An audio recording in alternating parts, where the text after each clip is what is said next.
कभी कभी सबसे डेंजरस गेम गन्स या नाइफ से नहीं, मैनिपुलेशन से खेला जाता है। और आज की रात एडिलाइन सिर्फ एक पार्टी अटेंड नहीं करने जा रही, वो अननोइंगली एक ऐसे ट्रैप में स्टेप रखने वाली है जहां हर स्माइल फेक है, हर इंसान कुछ छुपा रहा है और ज़ेड, उसके इंटेंशंस को समझना अब और भी इम्पॉसिबल होता जा रहा है। So let's dive into chapter 23। Chapter 23, the manipulator. Daya phone पर एडिलाइन से बोलती है, You are going to where to do what? दया आगे कहती है, And with who? Zaid? That's your stalker's name. एडिलाइन एक ठंडी सांस लेती है और दया से कहती है, Yeah, I don't know if I really had a choice. पर सच तो ये था कि ज़ेड मार्क को मना करने वाला था, लेकिन एडिलाइन ने ही उसे हाँ कहने पर मजबूर किया था, क्योंकि मार्क के पास गिगी की मौत से जुड़े राज थे। एडिलाइन दया से कहती है, Look, I don't know what this man is into, Daya. But whatever it is, it's really fucking serious. And I can say that he really did try to avoid the situation. दया गुस्से में एडिलाइन से पूछती है कि ये सब कैसे हुआ, तो एडिलाइन उसे बैलेस रेस्टोरेंट वाला पूरा इंसिडेंट बताती है कि कैसे सैंटो मार्क ने ज़ेड की गर्लफ्रेंड समझकर एडिलाइन से बात की और गेगे के बारे में बताने का वादा करके उसे अपनी पार्टी में इनवाइट किया। दया एडिलाइन से कहती है, So the man manipulated you. एडिलाइन एक गहरी सांस लेकर हाँ कहती है, Pretty much. फिर दया थोड़ा सोचकर पूछती है, Eddie, what does this man do for a living?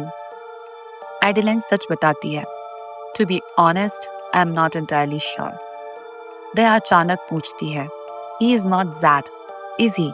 Because that would be fucking insane, but it would also make sense. एडिलाइन हैरान होकर पूछती है, What makes you think he is? Do you know a lot about that organization or something? दया एक बड़ा secret reveal करती है और कहती है, That's who I work for. एडिलाइन का मुंह खुला का खुला रह जाता है। ज़ेड एक बहुत बड़ी विजिलेंट ऑर्गेनाइजेशन थी जो करप्ट गवर्नमेंट को तबाह करने का काम करती थी।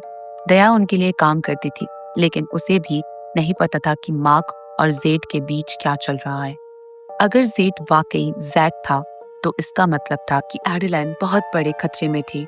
पर एडिलाइन का एड्रेनालाइन और गिगी के मर्डर का सच जानने की भूख उसे इस डेंजरस रास्ते पर खींची जा रही थी।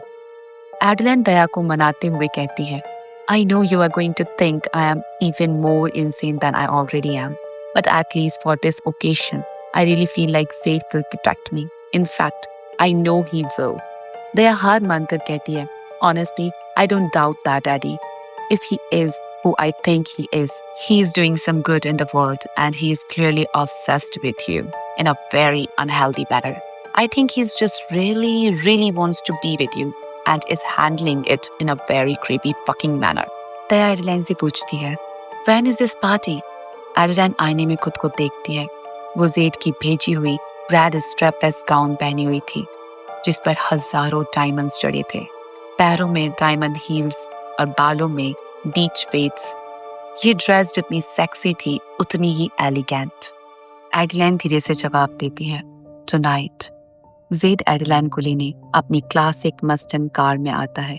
रात के चांद में वो काली कार चमक रही थी। एडिलाइन अपना लॉन्ग ट्रैच कोट कसकर पकड़ती हुई सीढ़ियों से नीचे उतरती है। तभी ज़ेड कार का दरवाजा खोलकर बाहर आता है। वो ऑल ब्लैक 3-piece सूट में हैडीज की तरह लग रहा था। उसकी एक आंख का सफेद निशान और दूसरी डार्क आंख उसे बेहद खौफनाक और अट्रैक्टिव बना रही थी। वो अपनी सिगरेट का आखिरी कश लेकर उसे जमीन पर फेंक कर बुझा देता है। एडिलाइन हार्श आवाज में कहती है, You shouldn't litter.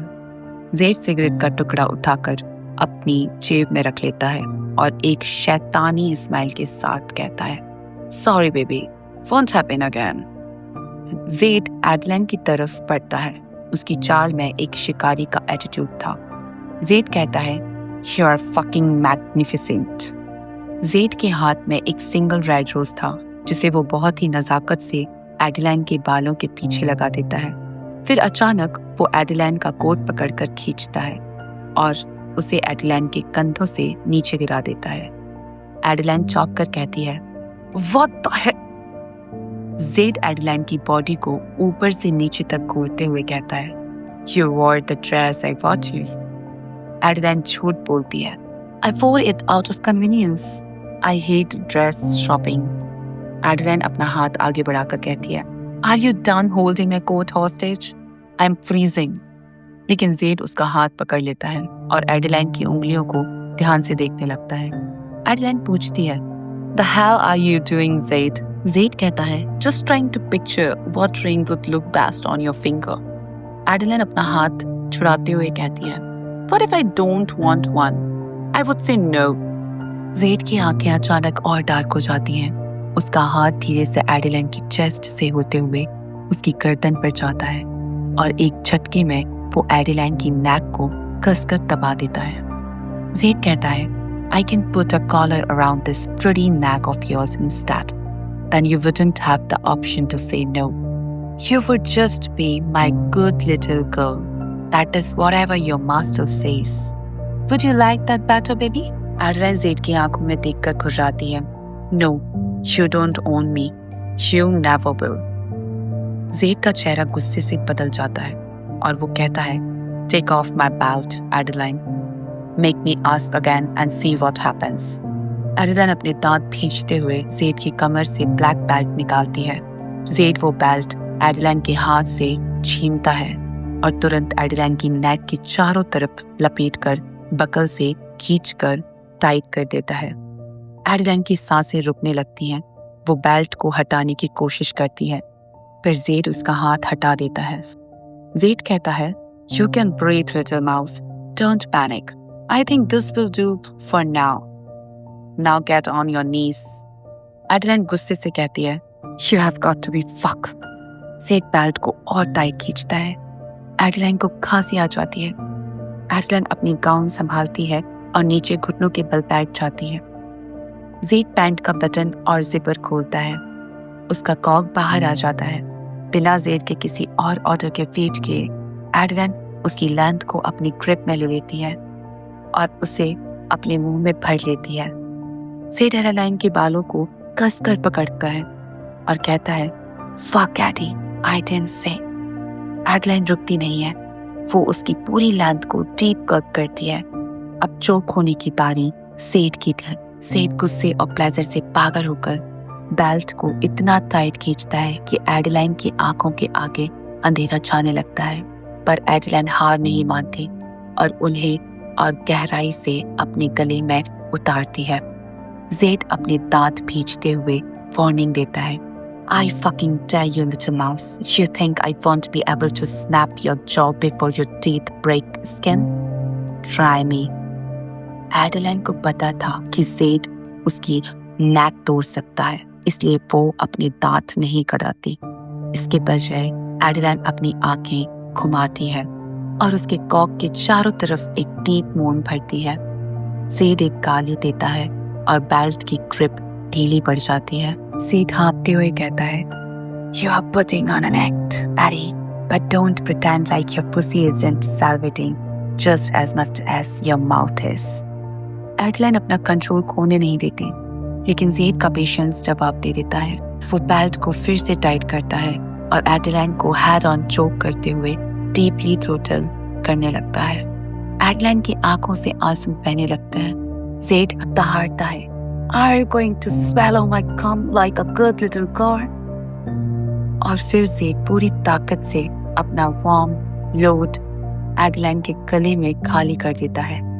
एडलाइन की सांसें पूरी तरह उखड़ जाती हैं। जब जेड बाहर निकालता है और बेल्ट खोलता है तो एडलाइन जमीन पर बैठकर जोर जोर से खांसती है। एडलाइन उठती है, अपना मेकअप और लिपस्टिक ठीक करती है और अपनी डिग्निटी बरकरार रखते हुए अपना कोट जेड के हाथ से छीनती है और उसे शोल्डर चेक मारती है। कार की तरफ बढ़ जाती है। जेड पीछे से हंसते हुए कार का डोर खोलता है और कहता है, Your chariot awaits, baby. Adeline Zed को घूरते हुए कार के अंदर बैठ जाती है। कार का इंटीरियर पूरी तरह डार्क लेदर, स्क्रीन्स, स्विचेस और हैकिंग गैजेट्स से भरा हुआ था। जैसे ही जेड ड्राइव करना शुरू करता है, कार में एक खामोश लेकिन हाई वोल्टेज सेंसुअल टेंशन फैल जाती है। एडलाइन अपनी रफ और दूसरी आवाज में जेड से पूछती है, How far away is it? Adeline Zed को घूरते हुए देखती है, जो एक हाथ से स्टीयरिंग व्हील पकड़े गाड़ी चला रहा था। ज़ेड कहता है 20 minutes if traffic behaves. Adeline दया की बातें याद करते हुए ज़ेड से पूछती है I think now would be a great time to explain what his whole thing is about. What do you even do for a living? Z जवाब देता है I hack into government and military databases and expose crimes against humanity. I also take things a bit more personal and infiltrate the lives of officials who have proven themselves corrupt or evil. Adeline का मुंह खुला का खुला रह जाता है। Adeline झटके में कहती है You are sad? Z smile करते हुए कहता है You finally figured it out. Did I tell you that? Adeline हैरान होकर पूछती है You know her? ज़ेड अपना शोल्डर श्रग करते हुए बताता है She is one of hundreds who work in my organization. I don't know her personally and I have certainly never met or talked to her. But I know everybody that works for me. Adeline पूछती है You are her boss? Z समझाते हुए कहता है I guess you would say that. I started my organization from the ground up, and once it got big enough, I took plenty of people on. They have their objectives and the people they report to, but we all have the same goal. Adeline press करती है Which is? Z बोलता है Bring the girls home. Adeline बाहर देखते हुए थोड़ा सोचती है और कहती है So you are helping to save children and women from sex trafficking. Z confirm करता है Yes, I do my own work on the side to bring in the funds to support the organization. But that isn't the only thing we do. The government takes advantage of the public in more ways than stealing their kids. The enslavement of children and women is just my primary focus. Adeline पूछती है What exactly is Mark involved in? Z एक सांस छोड़ते हुए बताता है He performed a sadistic ritual on a child, a sacrifice of some sort. Someone recorded and leaked a video of it happening, and another one just leaked. Adeline ये सुनकर अंदर से हिल जाती है और पूछती है Does Daya know about what's happening with Mark? Z मना करता है No, rituals and Mark's involvement have been kept under wraps. I am not ready to expose that until I take them down. It's something I have been handling mostly by myself.